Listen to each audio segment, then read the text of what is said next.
باپ نے کہا، کہو بیٹا، پردیس میں کیا کیا سیکھا؟ سوداگری، لڑکے نے جواب دیا۔ باپ نے کہا، ہمارے لیے کیا لائے ہو؟ تو لڑکے نے کہا، یہ گدھا۔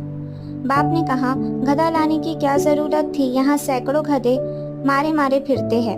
بیٹے نے کہا، یہ معمولی گدھا نہیں ہے، اس میں ایک خاص بات ہے۔ اس میں یہ خوبی ہے کہ اس کے منہ میں تھیلی باندھ دے اور کہے کہ اگل، تو یہ فوراً سونا اگلنے لگتا ہے اور تھیلی کو بھر دیتا ہے۔ بوڑھا درزی بیٹے کی بات کو تعجب سے سنتا رہا اور شک کی نظروں سے دیکھتا رہا۔ آخر لڑکے نے باپ کے شک کو دور کرنے کے لیے کہا کہ آپ اپنے دوستوں کو دعوت پر بلائیے، میں ابھی سب کو دولت سے مالا مال کر دیتا ہوں۔ درزی نے اپنے خاص دوستوں کو دعوت دی۔ سب لوگ آ گئے تو لڑکا گدھے کو لے کر آ گیا اور کہا، اگل، لیکن گدھا جو کہ تو کھڑا رہا۔